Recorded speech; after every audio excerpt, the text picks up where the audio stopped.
大家好，我係 Trader Jack，歡迎你嚟到呢個專做圖表技術分析嘅頻道。開始之前先講一講，本影片內容唔涉及任何買入賣出嘅投資建議，純粹係個人嘅分析、個人嘅知識分享。大家小心求證，衡量風險先好做投資決定啦。今集先講一講呢期當紅炸子雞黃金，現貨價其實一度升到3900附近，一直都係大漲小回，不斷破頂，非常之受資金去熱捧。到底未來 Q4 第四季或者2026嘅 Q1，我哋要如何部署去應對呢一個市況呢？除咗不斷去回調買升之外，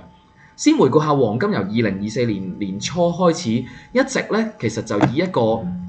上升通道不斷去上行啦，由2月中去到今年嘅2025年嘅3月尾啦，正式破咗呢一個2954嘅頂啦，然後就開始加速。然後再回調至呢個2954呢一個前頂之後，阻力變支持，企穩咗喺上方之後，就明顯加速，再升到3440附近，先開始有一個4個幾月嘅窄幅橫行嘅一個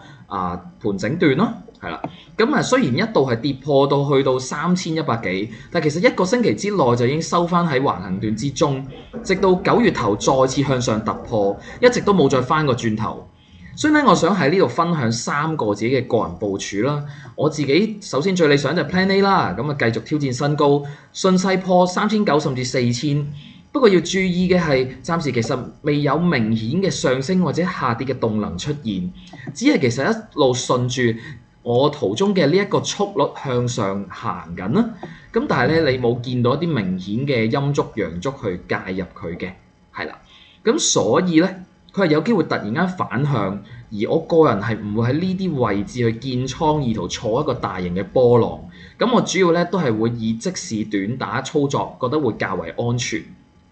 咁另外 Plan B， 我有機會係3440至3900呢一個區間會做一個長時間嘅盤整同橫行嘅，因為其實個波幅已經有機會已經行夠。從圖表中可以見到嘅呢個黃金比率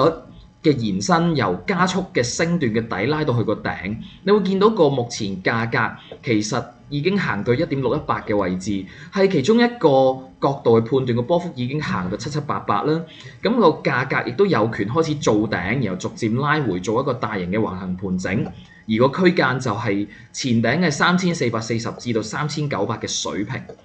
咁 Plan C 會係最差嘅市況咧，就係穿埋3440，再次向下沉底，有機會去挑戰3330，或者係呢個窄幅橫行嘅前底3240附近啦。咁但係下跌嘅 set up 係需要更加多，我哋目前亦都未見到好明顯嘅下跌 set up， 亦都未有好明顯嘅陰燭出現，咁所以目前係非常之低機率去走呢個局面嘅。而去到大市，其實我哋亦都需要繼續留意住個價格係如何反映美國貨幣政策啦、減息嘅步伐啦、美國嘅經濟數據，例如非農數據、失業率、就業率、通脹率等等嘅。咁以上就係我自己個人對黃金嘅技術分析啦。鍾意嘅可以俾個 like 我 ，subscribe 呢個 channel， 留言俾更加多嘅問題，我會逐一回覆你哋嘅，開埋個鈴鐺。我哋下條片再見，拜拜。